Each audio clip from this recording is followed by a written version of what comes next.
네, 오늘은 2022년 4월 20일 이스라엘 종교력으로 첫 번째 달입니다. 니산월 1일, 19일 성경 읽기를 통한 말씀 연구하겠습니다.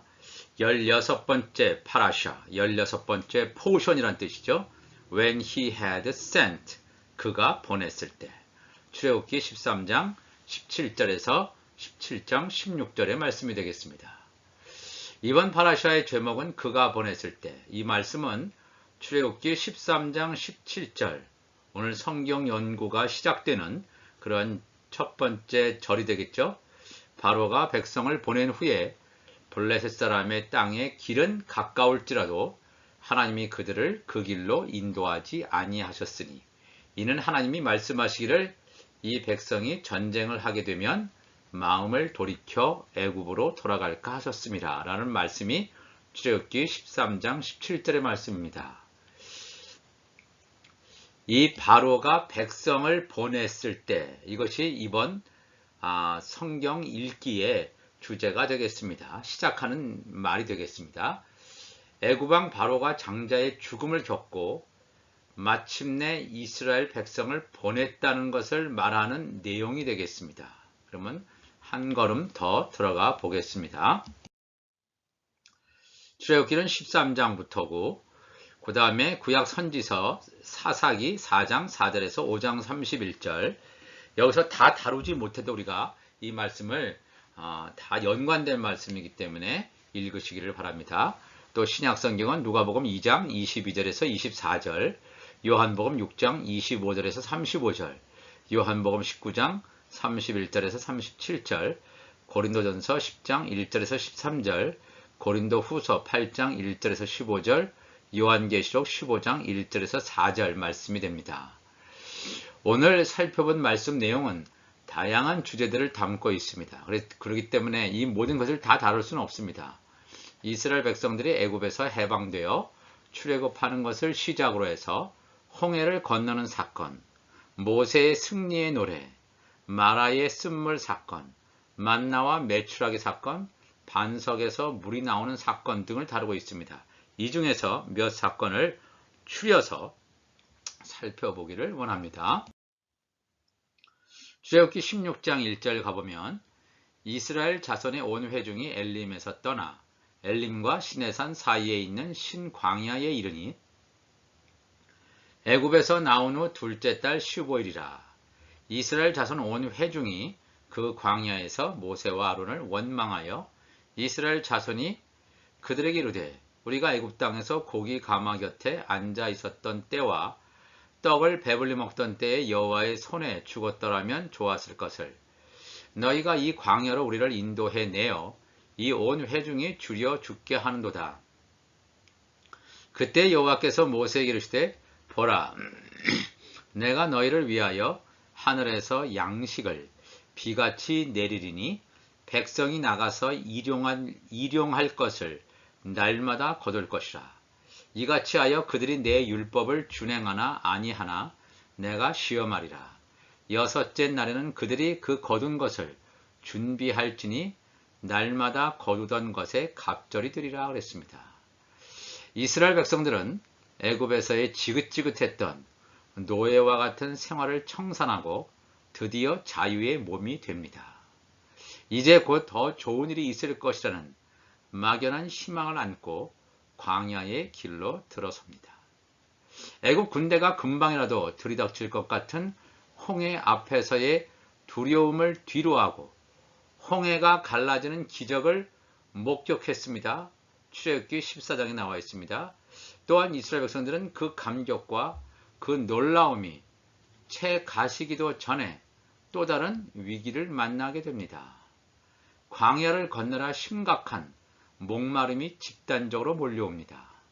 참을 수 없는 목마름 앞에 겨우 마라라고 하는 곳에 이르러서 목마름을 해결하기 위하여 물을 들이켰지만 이내 쓴 물임을 알고 실망과 좌절에 빠집니다. 그러나 하나님의 도우심으로 쓴 물이 단물이 되는 기적을 또 한 번 체험하게 됩니다. 이것으로 위기가 끝나는 것이 아니라 이번에는 먹을 양식이 떨어지는 목숨줄이 왔다 갔다 하는 그야말로 생사의 갈림길에 서게 됩니다. 애굽에서 급히 나오느라 처음 며칠간은 버틸 수 있는 무교병 등을 가지고 나왔지만 생존의 필수품인 먹을 양식이 완전히 떨어져 버렸습니다. 이때 홍해 앞에서의 막막했던 장면, 쓴물이 단물로 변한 기적사건을 떠올리기라도 했다면 하나님께 다시 한번 요청할 수도 있었을 텐데 그들은 하나님께 원망과 불평을 쏟아냅니다. 좋으신 하나님께서는 이런 원망, 불평을 들으시고도 하늘에서 양식을 내려주십니다. 이름하여 만나라는 것입니다. 출애굽기 16장 4절 우리가 읽었던 말씀을 보면 백성이 나가서 일용할 것을 날마다 거둘 것이라는 말씀이 나옵니다. 하늘에서 내리는 육의 양식이죠. 근데 우리말 성경에는 여기서 일용할 것이다. 일용할 것을 날마다 거둔다. 그래서 일용할 것이라고 번역된 말인데 이 말은 히브리어로는 어떻게 기록되어 있냐면 일용할 말씀입니다. 드바르. 물론 이 다바르라는 말씀은 여러 가지로 번역될 수 있지만 히브리어로는 원초적인 이 말씀은 일용할 말씀으로 번역됩니다. 일용할 것이 아니라 일용할 말씀. 영어 성경에도 단순히 그냥 일용할 양, 일용할 분량 정도로 번역이 되어 있지만 정확한 말은 매일 먹는 말씀이라는 것입니다. 틀림없이 이스라엘 백성이 원했던 것은 육신의 양식이었습니다. 하나님께서는 그들의 필요를 아시고 육신의 양식을 주셨지만 진짜 숨겨진 의도는 하늘에서 내리는 말씀, 즉 영의 양식이었음을 간파해야 합니다. 이것이 성경을 읽는 방법입니다. 그냥 글자 그대로 읽는다면 하나님의 온전한 의도를 파악하기가 어렵습니다. 우리가 이 하나님의 뜻, 하늘에서 내리는 육의 양식을 통해서 실제적으로는 영의 양식을 의도하고 계신다 하는 것을 우리가 간파해야 됩니다. 계속해서 요한복음 6장 25절에도 예수님께서 오병이어의 기적을 행하신 다음에도 비슷한 사건이 나옵니다. 바다 건너편에서 만나 랍비여 언제 여기 오셨나이까 하니 예수께서 대답하여 이르시되 내가 진실로 진실로 너희에게 이르노니 너희가 나를 찾는 것은 표적을 본 까닭이 아니요 떡을 먹고 배부른 까닭이로다. 오병이어의 기적을 행하신 다음에 연이어서 계속되는 말씀입니다. 그러면서 예수님께서 뭐라고 말씀하시냐면 썩을 양식을 위하여 일하지 말고 영생하도록 있는 양식을 위하여 하라.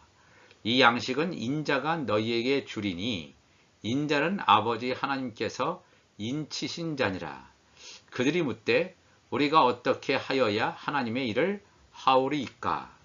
예수께서 대답하여 이르시되 하나님께서 보내신 이를 믿는 것이 하나님의 일이니라 하시니 그랬습니다.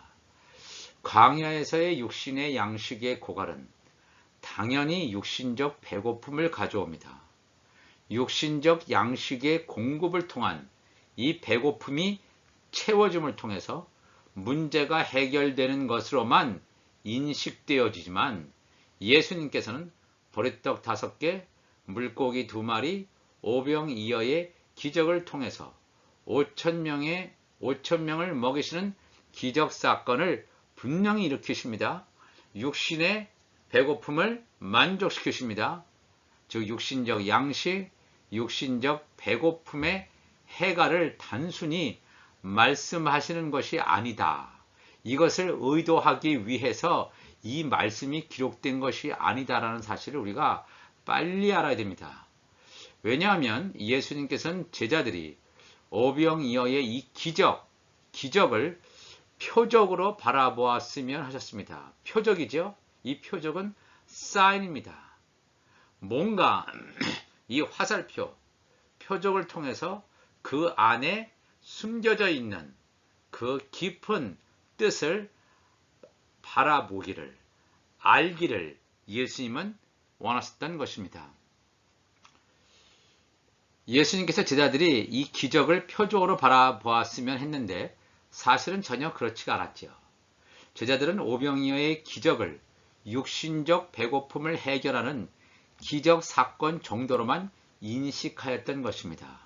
오늘날에도 이 오병이어의 사건을 그냥 기적 사건으로, 예수님께서 수많은 기적들을 복음서에서 일으키셨구나, 단순히 이렇게만 이해하는 경우가 많이 있습니다. 제자들이 바라보는 오병이어의 기적은 썩는 양식만으로 이것을 이해했다는 것입니다. 예수님께서 말씀하시는 표적은 썩는 양식을 통해서 보이지 않는 양식, 즉 영의 양식으로 깨닫기를 원하셨는데 말입니다. 표적이라는 말은 다시 한번 말씀드립니다. 뒤에 숨겨져 있는 것을 가리키기 위해서 겉에 드러난 말이라는 것입니다.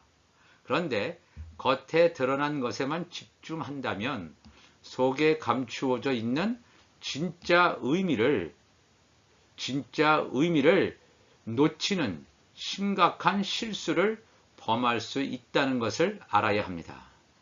또한 보리떡 5개에 감추어져 있는 생명의 떡의 공급자는 예수님이심을 분명히 성경은 밝히 드러내고 있습니다. 예수님만이 생명의 떡을 주실 수 있는 분이시다.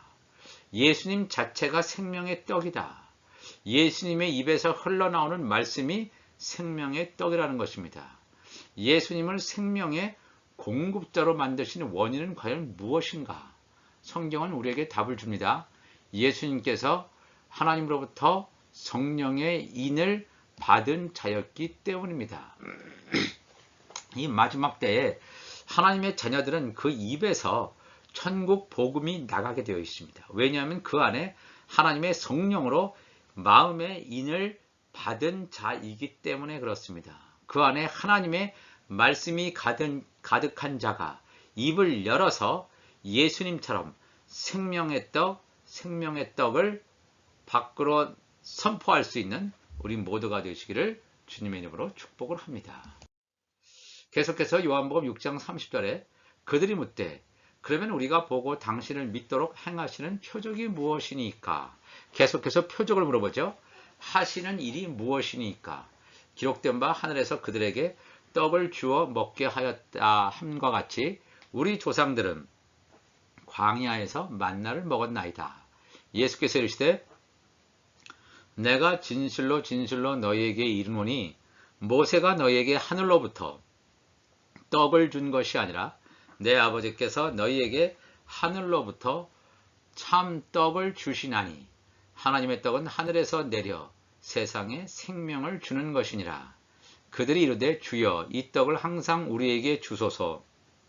예수께서 이르시되 나는 생명의 떡이니 내게 오는 자는 결코 줄이지 아니할 터이요 나를 믿는 자는 영원히 목마르지 아니하리라 그랬습니다. 예수께서 보리떡 5개를 주신 것이 표적인데 제자들은 이것을 깨닫지 못하고 다른 표적을 요구합니다. 제자들은 모세 시대에 광야에 내린 하늘에서 내린 만나를 떠올리죠. 분명히 육신적 배고픔을 충족시키기 위한 육의 양식이었다고 제자들은 기억하고 있습니다. 그런데 요한복음 6장 32절 말씀은 아버지께서 하늘로부터 참 떡을 현재에도 내려주신다고 말씀하고 있습니다. 내 아버지께서 너희에게 하늘로부터 참 떡을 주신다. 이 주신단 말이 헬라어 현재형으로 쓰여져 있습니다. 제자들이 말한 만나는 분명히 모세 시대에 국한된 과거에 주어진 육의 양식이었다면 예수님의 말씀은 현재의 아버지께서 주시는 참떡, 오늘 이 시간에도 내려지는 참떡이심을 분명히 우리 주님께서는 말씀하고 있습니다. 출애굽기 17장을 가보면 이스라엘 자손의 온 회중이 여호와의 명령대로 신광야에서 떠나 그 노정대로 행하여 르비딤의 장막을 쳤으나 백성이 마실 물이 없는지라. 백성이 모세와 다투어 이르되 우리에게 물을 주어 마시게 하라. 모세가 그들에게 이르되 너희가 어찌하여 나와 다투느냐. 너희가 어찌하여 여호와를 시험하느냐. 모세가 여호와께 부르짖어 이르되 내가 이 백성에게 어떻게 하리이까.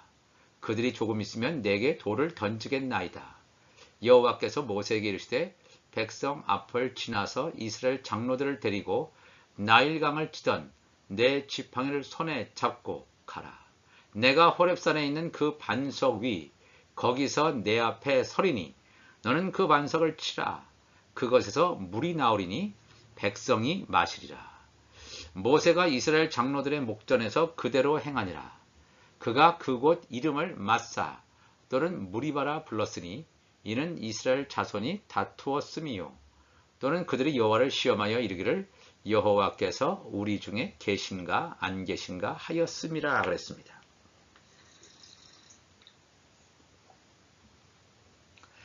하나님께서 이스라엘 백성들을 시험하실 때 먹는 양식, 마실 물을 사용하시는 것을 알 수 있습니다. 사람의 믿음을 시험하실 때 먹는 양식, 마실 물. 왜냐하면 이것들은 생존에 없어서는 안 될 것이기 때문입니다. 그런데 여기서 사람들이 간과하는 것은 먹는 양식, 마실 물, 그 자체에만 관심이 집중되어 있다는 것입니다. 글자 그대로에 갇혀서 하나님의 의도를 발견하지 못한다는 것입니다. 이 출애굽기 17장에는 또다시 등장하는 마실 물의 결핍 현상을 기록하고 있습니다. 쓴 물이 단물로 변하는 기적을 체험했던 이스라엘 백성들, 먹는 양식의 결핍을 해결함을 받았던 이스라엘 백성들은 똑같은 자리에서 똑같은 시험에 빠지게 됩니다. 목마름의 경험이 또다시 찾아옵니다. 이 세상에서 마시는, 이 세상에서 해결하는 이 모든 것들은 또다시 위기가 찾아온다는 말입니다. 또다시 문제가 우리에게 주어진다는 것입니다. 이번에는 똑같은 실수를 반복하지 말고 하나님을 신뢰하며 하나님께 나아가는 점잖은 믿음을 가질 만도 한데 여전히 불평과 원망으로 가득 찬 모습을 발견합니다. 출애굽기 17장 6절에 보면 하나님께서 모세에게 이렇게 말씀하십니다. 내가 호렙산에 있는 그 반석 위 거기서 내 앞에 서리니 너는 그 반석을 치라. 그것에서 물이 나오리니 백성이 마시리라는 말씀입니다. 이 글은 분명히 육신적 목마름의 요구에 육신적 목마름의 해갈로 귀결되는 것처럼 보여집니다. 반석이라는 평범한 바위에서 솟구쳐 나오는 물, 이것으로 해결되는 육신적 목마름, 이것으로만 우리가 우리의 육신적인 필요를 하나님께서는 채우시는구나. 이렇게만 성경을 읽는다면 이 하나님의 말씀을 제대로 읽는 것이 아닙니다. 우리가 이 신약 성경으로 한번 가보겠습니다. 고린도전서 10장 1절 사도 바울이 기록한 서신서입니다. 형제들아, 나는 너희가 알지 못하기를 원하지 아니하노니 우리 조상들이 다 구름 아래에 있고 바다 가운데로 지나며 모세에게 속하여 다 구름과 바다에서 세례를 받고 다 같은 신령한 음식을 먹으며 다 같은 신령한 음료를 마셨으니 이는 그들을 따르는 신령한 반석으로부터 마셨음에 그 반석은 곧 그리스도시라. 그러나 그들의 다수를 하나님이 기뻐하지 아니하셨으므로 그들이 광야에서 멸망을 받았느니라. 이러한 일은 우리의 본보기가 되어 우리로 하여금 그들이 악을 즐겨한 것 같이 즐겨하는 자가 되지 않게 하려 함이니 그들 가운데 어떤 사람들과 같이 너희는 우상 숭배하는 자가 되지 말라. 기록된 바 백성이 앉아서 먹고 마시며 일어나서 뛰논다 함과 같으니라 그랬습니다. 이 말씀을 기록한 사도 바울, 이 사도 바울은 성령 세례를 받은 자입니다. 그래서 이 출애굽기 17장의 말씀을 다음과 같이 이해하는 영적 통찰력을 가지고 있었습니다.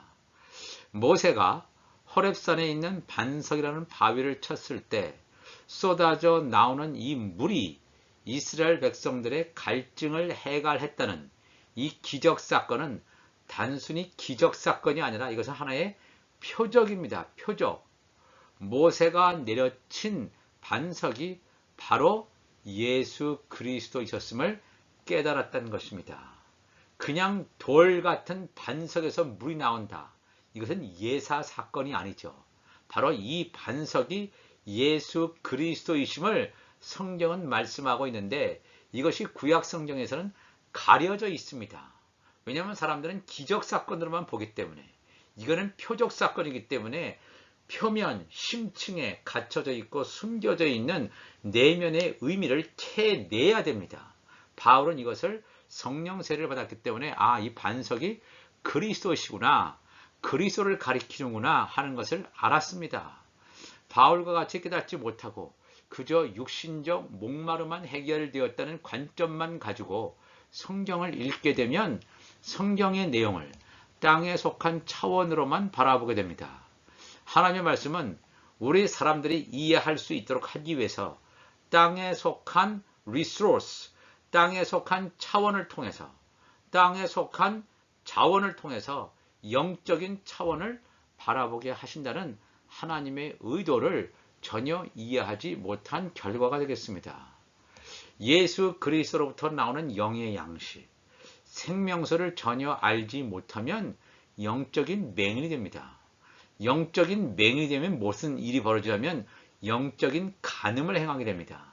영적인 간음이라고 하는 건 뭐냐면 이방신을 경배하는 우상 숭배를 한다는 것입니다.